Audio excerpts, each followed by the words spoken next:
Assalamualaikum warahmatullahi wabarakatuh. Selamat pagi, siang, sore, malam semuanya. Bagaimana nih kabar kalian? Semoga selalu dalam keadaan yang baik-baik saja. Seperti biasa di hari ini saya akan membawakan cerita horor untuk kalian, untuk menemani aktivitas harian kalian. Yang sudah hadir silahkan absen di kolom komentar ya, biar kita saling kenal, makin dekat dan gak canggung satu sama lain, yang barangkali dapat jodoh lah ya. Oke, terima kasih buat Kak Esther, terima kasih juga buat Kak Hani, terima kasih buat Mama Dut, terima kasih buat Kak Herina Ridwan, terima kasih buat Kak Mutiara, terima kasih buat Kak Mega, terima kasih buat Pak Joyo, terima kasih buat Pak Joko. Terima kasih semuanya yang sudah selalu absen di channel Dimensi Mimpi, yang selalu setia menonton cerita di Dimensi Mimpi ya.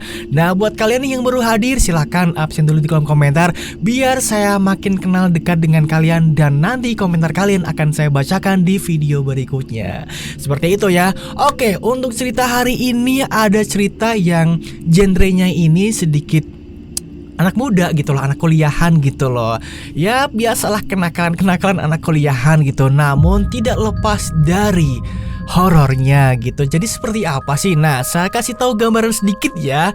Jadi ceritanya ada sekelompok mahasiswa yang mana itu ada cewek dan cowok yang pergi untuk berliburan gitu, ceritanya libur kuliah gitu ya. Namun dalam liburan mereka itu ada suatu kejadian yang membuat mereka itu jadi saling pecah gitu loh. Nah, pecahnya ini tuh disebabkan oleh sebuah kelompok. Kelompok di situ juga gitu, orang-orang di situ juga gitu, yang menyebabkan satu di antaranya juga memiliki dendam. Dan dendamnya ini itu pelariannya tuh ke dukun. Jadi ada seseorang yang memang ke dukun dan merusak semuanya gitu. Dan ini menyebabkan kematian. Jadi gimanakah itu ceritanya? Apakah kalian sudah penasaran dengan ceritanya ini? Dan tolong ya, ini jaga hati kalian, karena ini bisa bikin baper gitu ceritanya. Kalau menurut saya sih ya, nggak tahu nanti kalau kalian ya, makanya dengerin aja Nadia sampai akhir ya, jangan di skip ya. Oke, apakah sudah siap untuk mendengarkan cerita kali ini? Langsung aja kita masuk ke dalam ceritanya.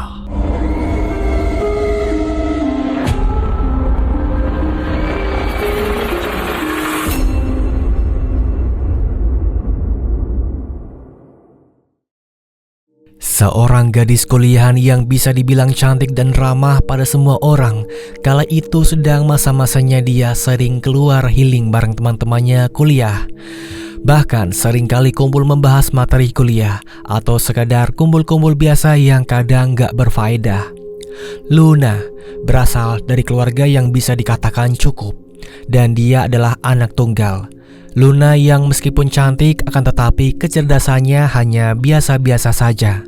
Dia lebih memilih mentingin soal penampilan dan gaya hidupnya yang mencoba mengikuti tren, dan dia orangnya sangat keras kepala banget. Luna juga memiliki banyak teman baik, cowok maupun cewek. Dia sudah memilih pacar dan kebetulan mereka satu kampus namun beda prodi. Pacarnya itu bernama Ilham.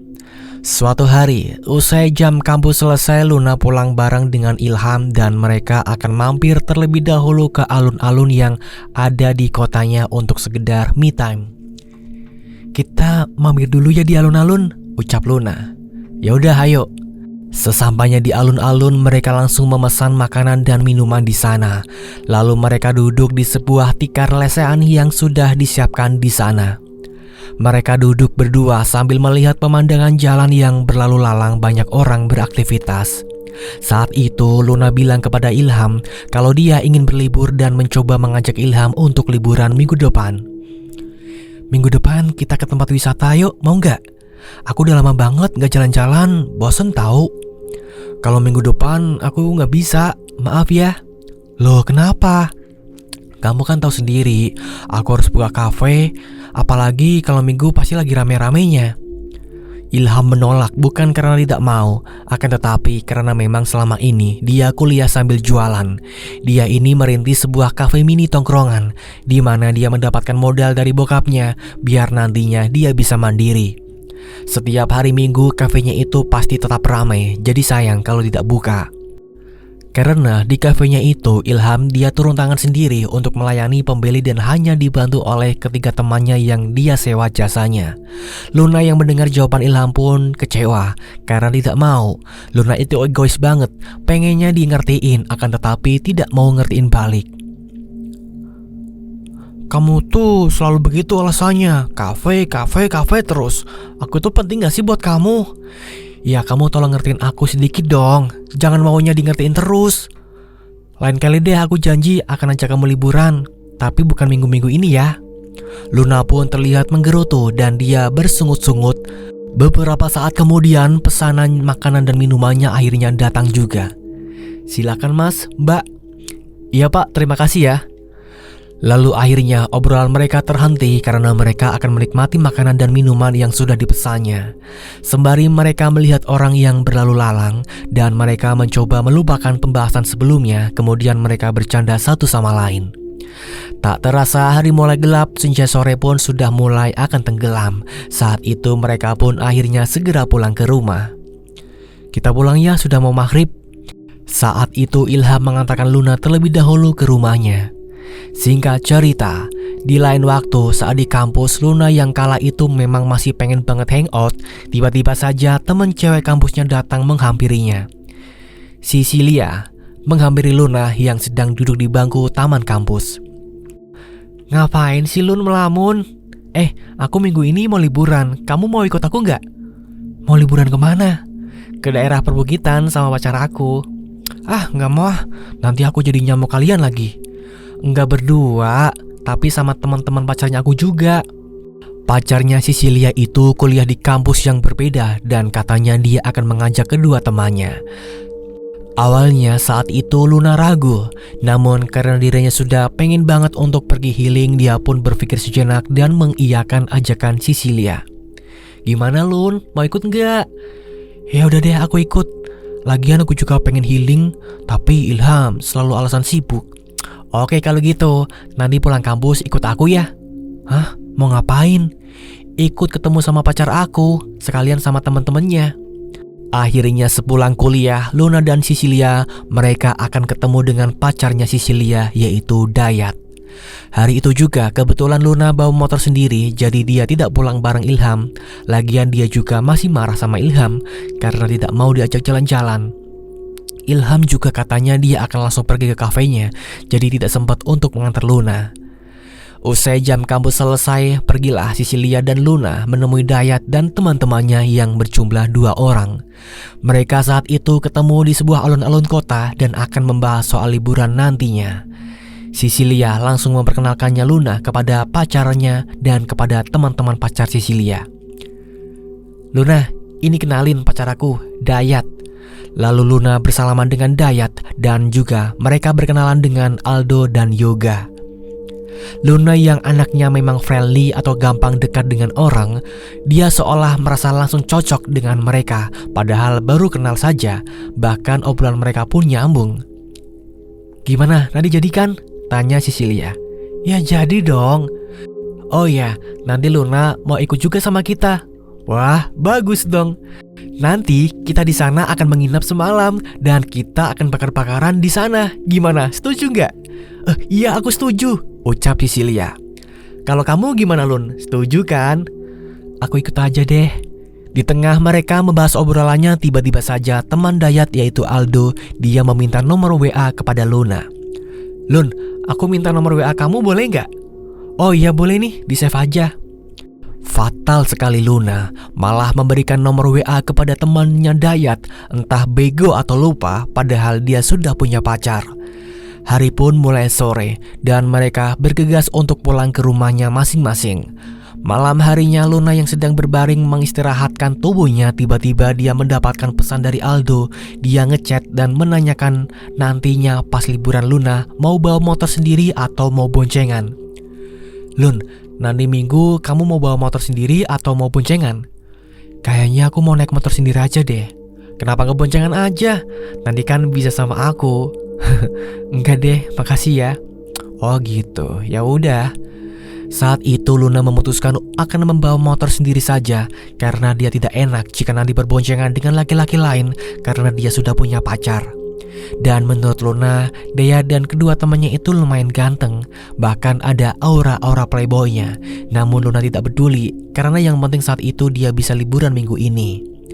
Malam itu juga Luna langsung mengabari Ilham dan dia menelpon Ilham kalau dia akan pergi liburan bersama dengan teman ceweknya dan juga pacar teman ceweknya itu. Deret, deret, deret. Ilham yang saat itu baru sampai di rumah dari kafenya langsung berbaring dan tiba-tiba mendengar HP-nya itu berdering. Saat dia lihat ternyata panggilan telepon dari Luna, segera dia pun mengangkat teleponnya. Ada apa, Lun? Kamu baru pulang ya? Iya nih, baru aja sampai. Aku juga baru rebahan. Kenapa kau telepon? Tumben? Iya, aku mau ngasih tahu ke kamu. Soal apa? Kalau aku nanti minggu ini mau pergi liburan sama Sisilia. Berapa orang? 5 orang sayang. Siapa lagi? Aku, Sisilia, sama 3 cowok. Yang satunya ada pacar Sisil.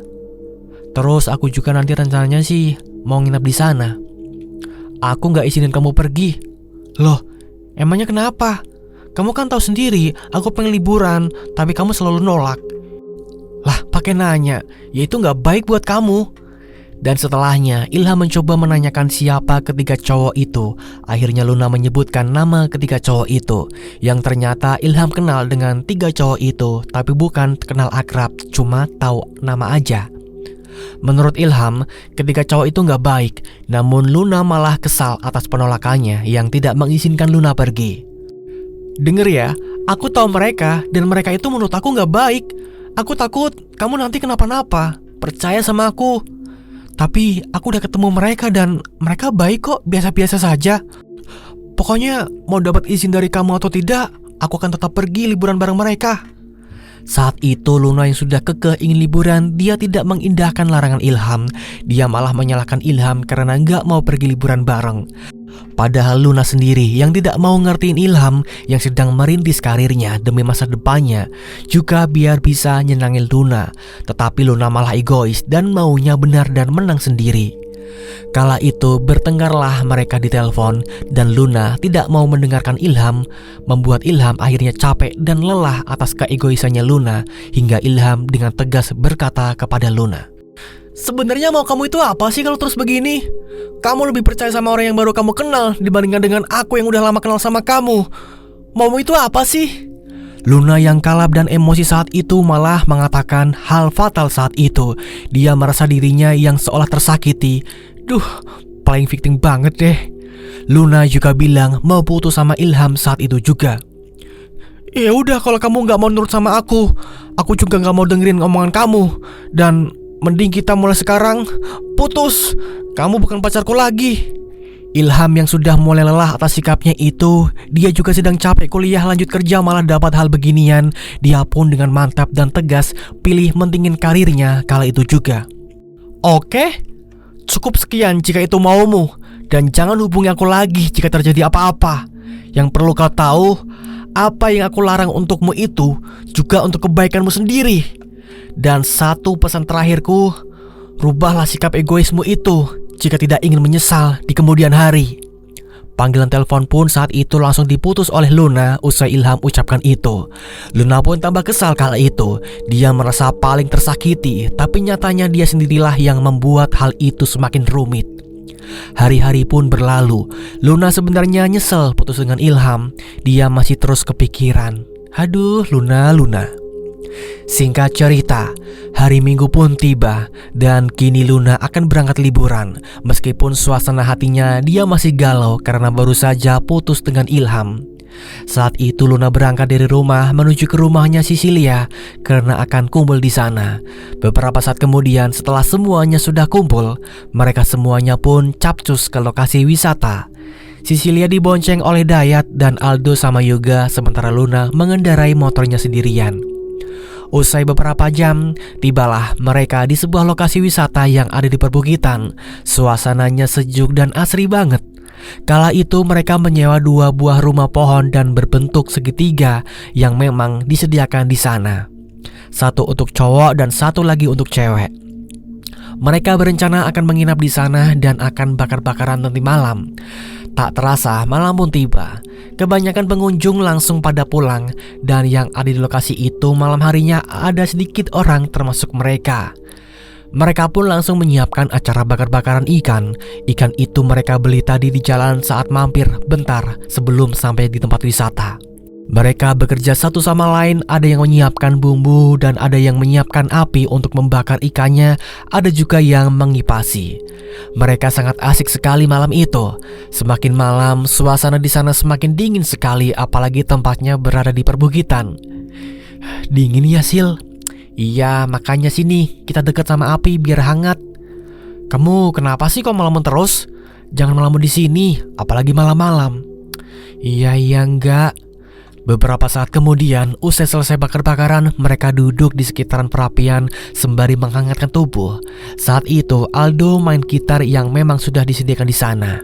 Namun saat itu Luna masih terlihat sangat galau, apalagi ketika mendengar mainan gitar Aldo yang melo membuatnya semakin galau dan murung. Dan saat lagi pada sibuk semuanya, Aldo mendadak menghampiri Luna dan menanyakan Luna yang terlihat murung.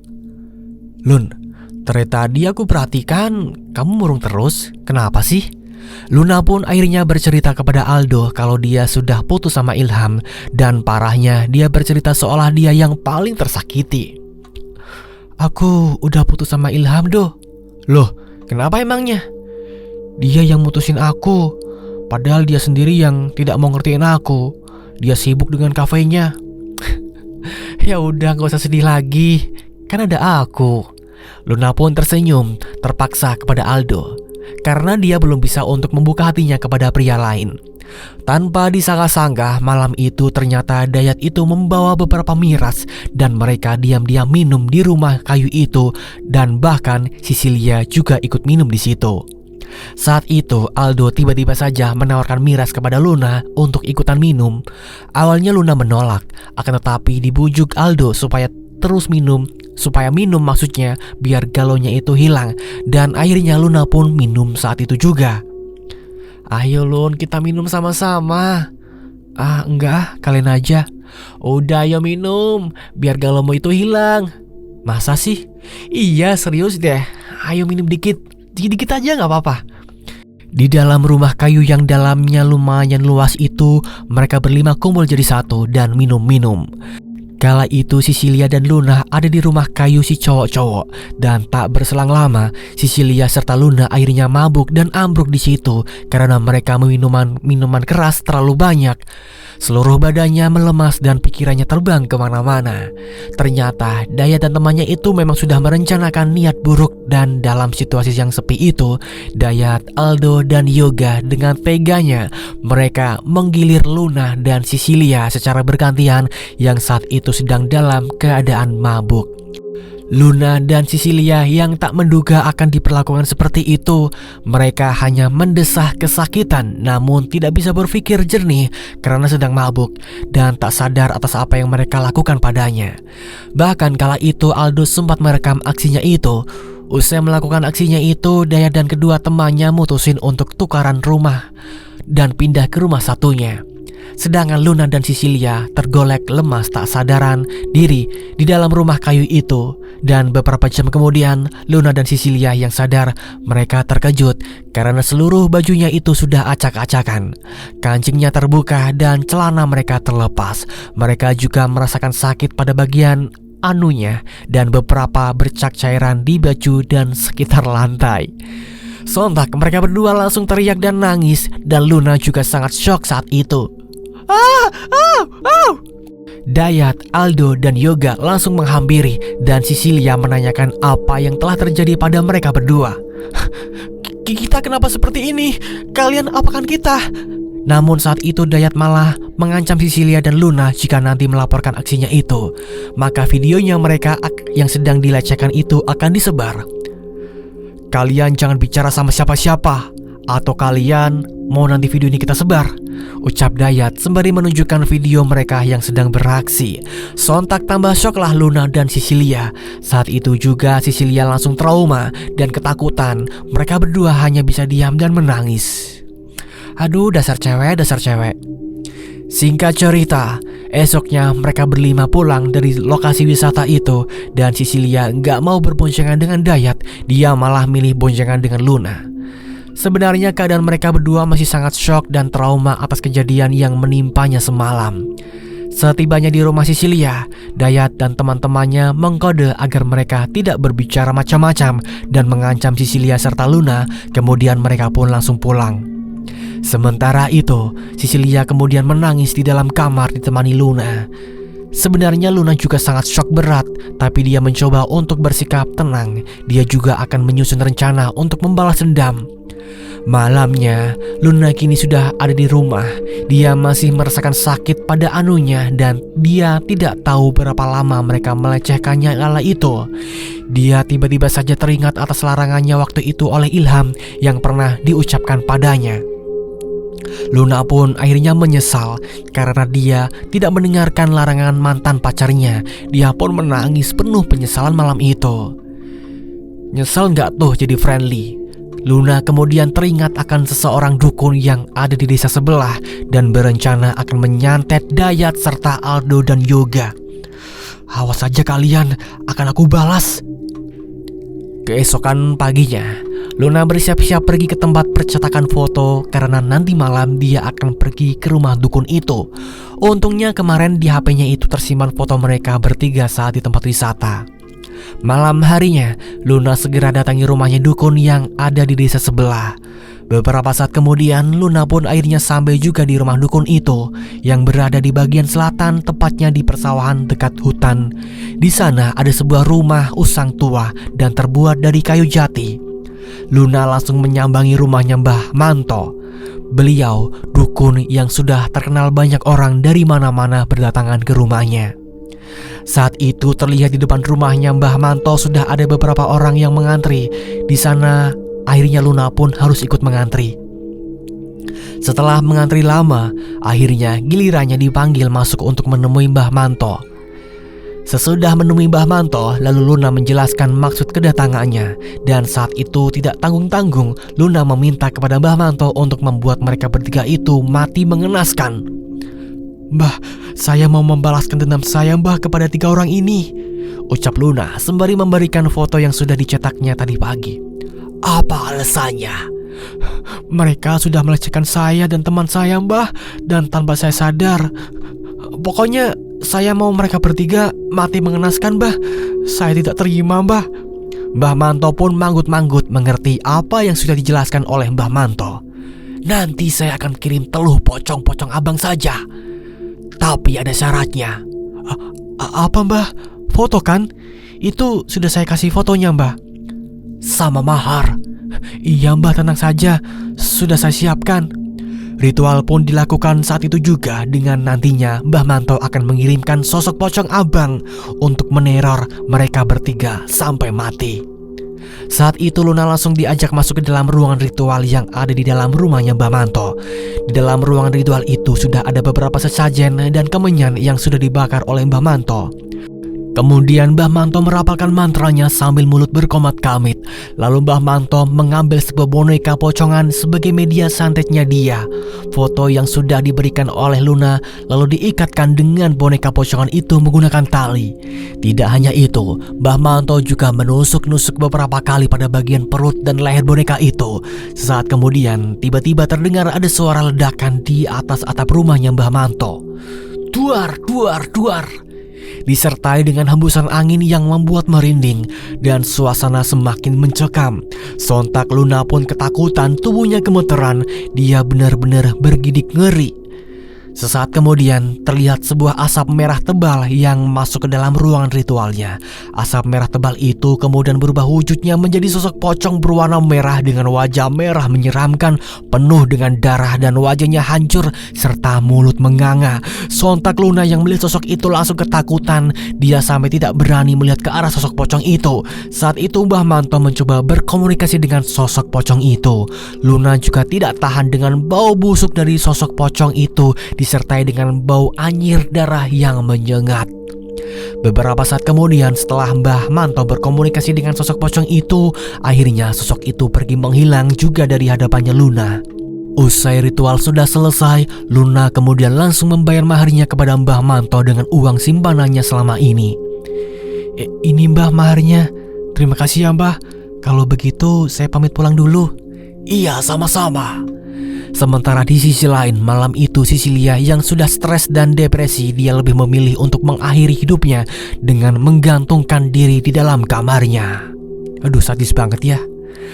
Keesokan paginya, Luna dikabari oleh orang tuanya Cecilia dan dia pun sedih serta kaget tidak menyangka Cecilia sampai melakukan itu. Cecilia melakukan itu mungkin karena dia shock dan trauma usai dikilir paksa dengan pacarnya sendiri dan teman pacarnya. Dan Cecilia juga tidak ingin ketahuan hamil nantinya di luar nikah, karena itu akan membuat orang tuanya malu nantinya. Dia yang sudah buntu akhirnya memutuskan untuk bunuh diri malam itu juga. Luna pun datang ke rumah duka untuk bertaksiah, apalagi Cecilia teman dekatnya. Luna pun semakin geram dengan ketiga anak bangsat itu, apalagi Dayat yang sudah diberitahu Cecilia meninggal karena bunuh diri. Dia tidak peduli dan tidak datang ke rumah. Singkat cerita, sementara di sisi lain saat malam hari di rumahnya Dayat, dia yang sedang tidur tiba-tiba saja mendengar ada suara yang mengetuk jendela kamarnya beberapa kali, membuatnya jadi tidak nyenyak tidurnya. Duk, duk, duk. Duh, siapa sih berisik banget? Ucapnya setengah sadar. Saat itu lalu Dayat pun bangun mencoba untuk melihat ada siapa sebenarnya di jendela kamarnya itu. Kemudian dia pun membuka jendela kamarnya, dan saat dibuka jendelanya, betapa terkejutnya dia. Di depan jendela kamarnya itu sudah ada sosok pocong merah berdiri di sana dengan wajah sangat menyeramkan sekali dan baunya sangat busuk sekali. Sontak Dayat pun terjatuh terduduk dan kaku tubuhnya. Sosok itu mendekat ke arah Dayat dan tepat berada di depan wajahnya. Dayat tidak bisa apa-apa, tubuhnya terasa kaku dan ingin teriak tapi mulutnya seperti dikunci. Akhirnya sosok pocong merah itu meludahkan liurnya tepat di wajah Dayat. Sesaat kemudian sosok pocong merah itu menghilang begitu saja. Dayat merasakan wajahnya itu melepuh dan bau busuk banget. Namun kala itu wajahnya belum terlalu parah sekali karena sosok pocong itu meludah sedikit. Dayat yang mencoba melihat ke kaca lemari kamarnya, sontak dia terkejut melihat wajahnya yang jadi buruk rupa. Dia pun berteriak kencang sampai akhirnya Dayat ambruk pingsan saat itu juga. Bruk. Gitu teman-teman ya. Dia pingsan sampai pagi hari karena semalam kedua orang tuanya tidak mendengar teriakannya. Namun keesokan paginya kedua orang tua Dayat terkejut ketika melihat wajah Dayat yang melepuh dan baunya busuk sekali. Dayat, kamu kenapa wajahnya seperti ini? Gak tahu Bu. Ayo kita ke rumah sakit, periksakan itu. Saat itu entah kenapa tiba-tiba Dayat tidak ingat apapun yang sudah terjadi dengannya semalam, seakan terhipnotis. Akhirnya pagi itu juga Dayat diantarkan ibunya ke rumah sakit. Saat diperiksakan dokter spesialis kulit, Dayat dinyatakan tidak menderita sakit apa-apa. Dokter pun hanya memberikan selap luka bakar. Setelahnya Dayat dan ibunya pun pulang ke rumah. Malam harinya di rumahnya dia selalu mendapatkan teror-teror membuatnya jadi ketakutan. Malam itu Dayat yang sedang duduk di atas balkon depan kamarnya yang ada di lantai atas sembari menikmati secangkir kopi dan dia menatap layar ponselnya. Sesaat kemudian dia melihat ada sekelebat bayangan putih yang melintas, membuatnya terperanjat melihatnya. Dan setelahnya dia mencium bau busuk yang menyengat masuk ke dalam hidung. Baunya anyir dan amis sekali. Seketika saat itu Dayat langsung merinding, apalagi hembusan angin datang. Dan saat itu juga dia merasakan rasa sakit pada wajahnya yang melepuh itu. Sesaat kemudian dia melihat ke arah sebuah pohon yang ada di bawah depan rumahnya. Sontak betapa terkejutnya dia melihat di sana ada sosok wanita yang sedang duduk di pohon itu sembari mengayunkan kedua kakinya dengan pakaian putih lusuh dan wajahnya sangat menyeramkan hancur. Karena takut, sontak Dayat pun beranjak masuk ke dalam kamarnya.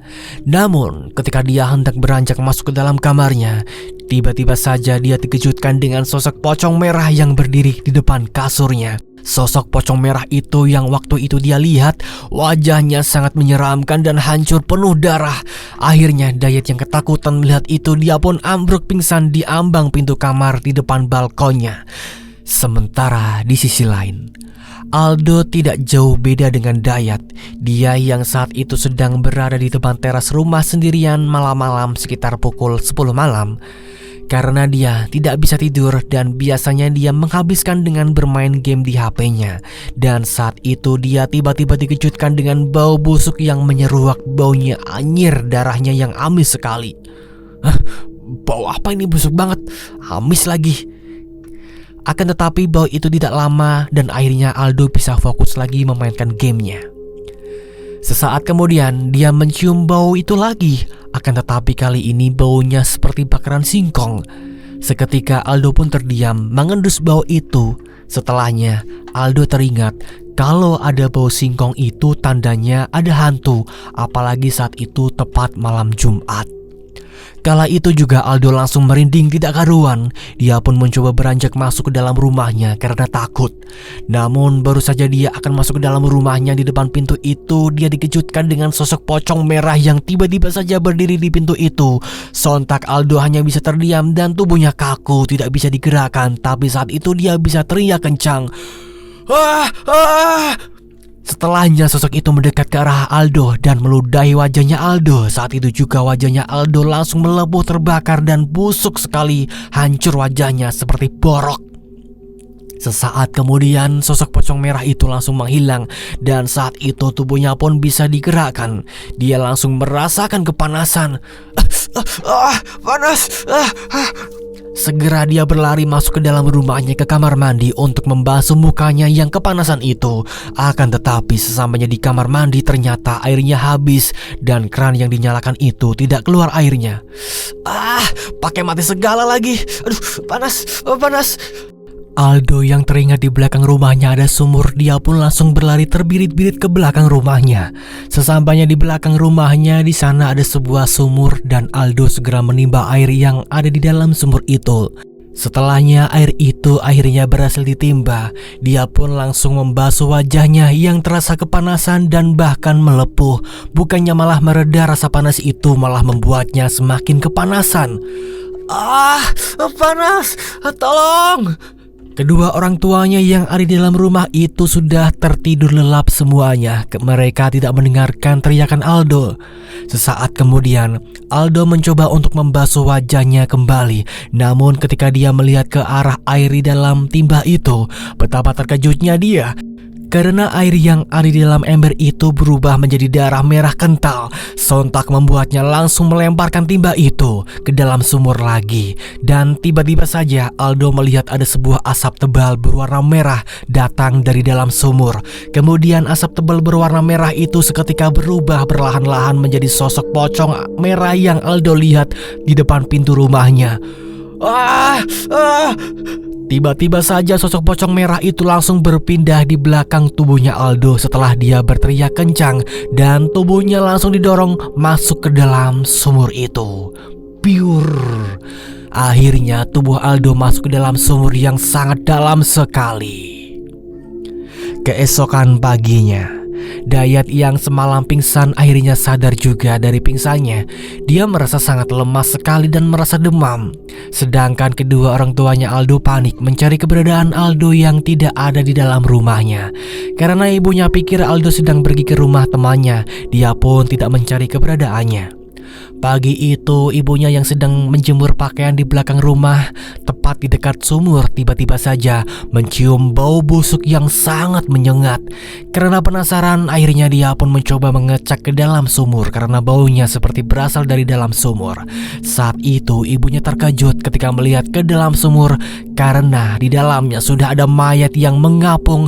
Dan saat itu dia kaget kalau mayat yang mengapung itu adalah mayat Aldo, anaknya. Ya Allah, Aldo, tolong. Ibunya langsung teriak kencang dan akhirnya beberapa tetangganya datang menghampiri dan menanyakan kepada ibunya Aldo apa yang terjadi. Ada apa, Bu? Ini, Pak, anak saya di dalam sumur, mayatnya.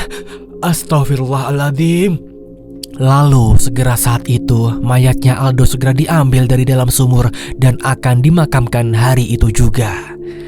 Sontak semuanya terkejut karena jasadnya Aldo di bagian wajah Aldo melepuh dan penuh dengan luka borok yang baunya busuk sekali. Ibunya yang melihat wajah jasad anaknya pun langsung ambruk pingsan saat itu juga. Hari itu, jenazahnya Aldo akan segera dimakamkan. Namun saat itu Dayat tidak datang melayat ke rumahnya Aldo karena dia malu wajahnya melepuh. Sementara Yoga, dia yang datang ke rumahnya karena dia belum mendapatkan teror pocong itu. Saat itu, jenazahnya Aldo yang sedang dimandikan baunya sangat busuk sekali, membuat para petakziah yang datang di rumahnya itu sampai menutup hidungnya semua karena tidak kuat. Setelahnya, jenazah Aldo segera dimakamkan di pemakaman terdekat. Singkat cerita, sementara di sisi lain, Yoga di dalam rumahnya yang sedang makan sendirian di ruang makan karena semua anggota keluarganya sudah makan semuanya. Tiba-tiba saja dia mencium bau busuk yang menyerukan ke dalam hidung. Baunya seperti bangkai tikus dan amis anyir darah, membuatnya tidak nafsu makan dan menghentikan makannya yang masih sisa sedikit. Sesaat kemudian dia dikejutkan sekelebat bayangan hitam yang melintas membuatnya sontak terperanjat. Karena takut, Yoga pun beranjak pergi masuk ke dalam kamarnya dan dia langsung berbaring menenggelamkan tubuhnya di balik selimut. Yoga juga tidak peduli baru makan. Setelahnya dia dikejutkan dengan suara mengetuk pintu kamarnya beberapa kali, namun tidak ada suara yang terucap. Tok, tok, tok. Yoga kira saat itu ada ibunya yang datang dan tidak memanggilnya, hanya mengetuk pintu saja. Akhirnya dia pun bangkit lagi dari kasurnya untuk membukakan pintu.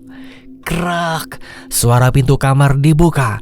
Saat pintu kamarnya dibuka, betapa terkejutnya dia. Di depan pintu itu sudah ada pocong merah yang sangat menyeramkan sekali dan baunya sangat busuk. Bau itu sama persis dengan yang Yoga hirup saat di ruang makan. Sontak tubuhnya langsung terbujur kaku di ambang pintu dan mulutnya seperti terkunci, tidak bisa teriak sama sekali. Sosok pocong merah tersebut kemudian meniupkan ke wajah Yoga saat itu juga. Beberapa saat kemudian, setelah sosok itu meniupkan ke arah Yoga, akhirnya menghilang juga entah kemana. Dan saat itu juga akhirnya Yoga tersadar dari tubuhnya yang kaku. Sesaat kemudian dia merasakan kepanasan pada wajahnya yang tiba-tiba melepuh. Panas. Yoga kemudian berkaca di depan lemari kamarnya. Betapa terkejutnya dia saat melihat wajahnya yang hancur dan melepuh itu. Tidak! Teriaknya. Seketika di belakang tubuhnya itu sudah ada pocong yang berdiri dan mengikuti Yoga berlari. Pergi. Namun sosok pocong merah itu malah mengatakan sesuatu yang membuat Yoga semakin ketakutan. Dia yang terus berlari ketakutan tidak sadar kalau dirinya berlari sampai di depan jalan raya yang ada di depan rumahnya. Karena kebetulan rumahnya itu berada di pinggir jalan raya.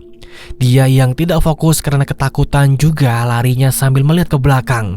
Saat itu juga Yoga menyeberang jalan begitu saja hingga akhirnya ada sebuah truk yang melintas dengan kecepatan tinggi dan menabrak dirinya di tengah jalan raya. Bruaks. Akhirnya tubuhnya tertabrak dan terlindas truk di depan rumahnya sendiri. Semua warga geger dan segera memberitahu orang tuanya yang ada di dalam rumah. Tubuhnya Yoga itu ringsek parah terlindas truk, bahkan darahnya bercucuran di jalan raya.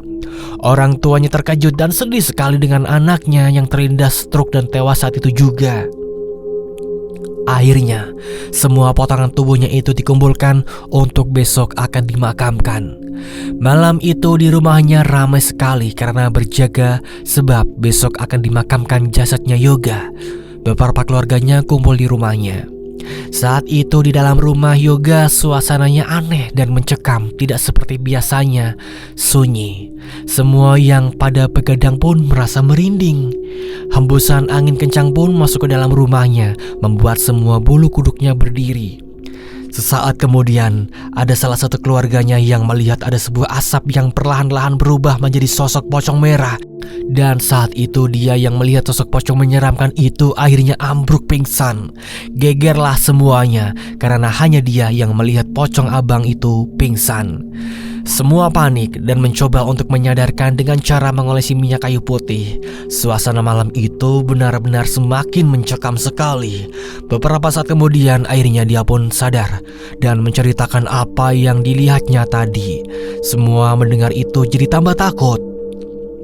Keesokan paginya, akhirnya jenazah Yoga akan segera dimakamkan.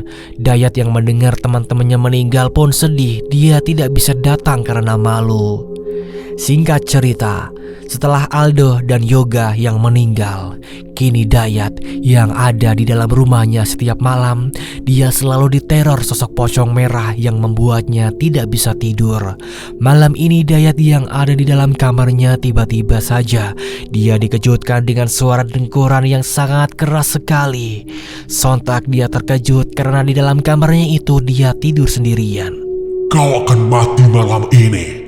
Tiba-tiba saja dia dikejutkan dengan suara yang mengancam dirinya. Semakin ketakutanlah dia. Beberapa saat kemudian Dayat membalikkan tubuhnya ke samping dan saat itu tiba-tiba saja dia dikejutkan dengan sosok pocong yang berbaring di samping kasurnya.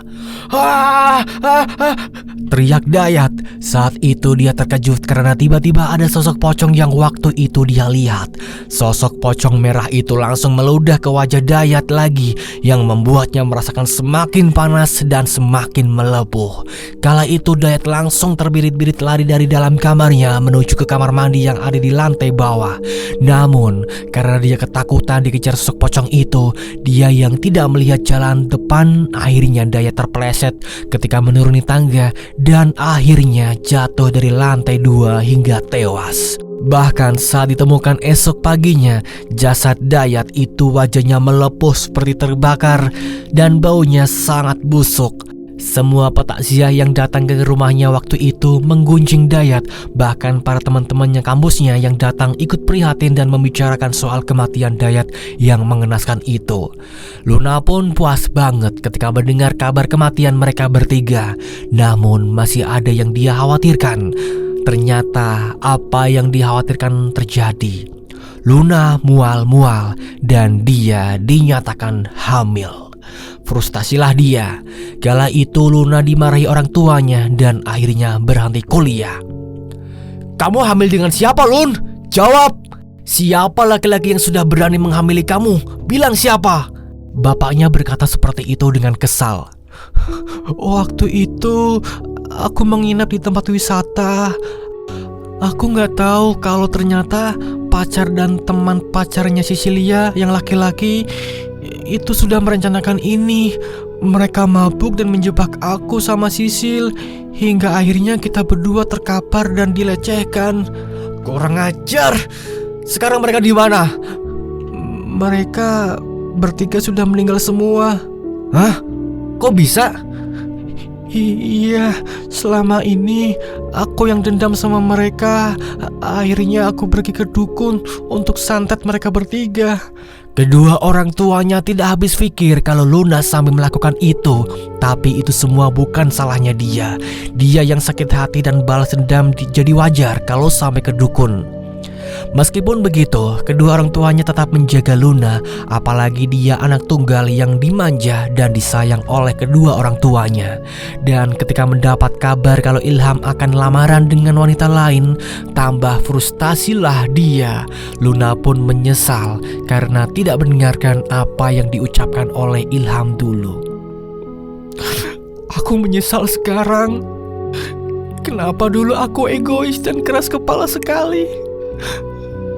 Andai saja aku dulu mau mendengarkan ucapan Ilham, pasti sekarang aku tidak seperti ini. Dan aku pasti yang sudah lamaran dengannya." Naasnya, di saat usia kandungannya 5 bulan, Luna mengalami keguguran karena kondisi mentalnya stres kala itu. Kini dia jadi pendiam dan sering melamun sendirian di dalam rumahnya. Ketika Luna berada di dalam kamar, dia selalu teringat kejadian waktu itu saat dia sedang di tempat wisata yang ada di perbukitan, yang mana dia dan Cecilia digilir oleh ketiga laki-laki. Setelah mengingat kejadian itu, dia selalu menangis histeris dan teriak-teriak. Sampai benda-benda yang ada di dalam kamarnya itu diambil dan dia lempar untuk melampiaskan emosinya. Prak, gelebrak, gedebuk.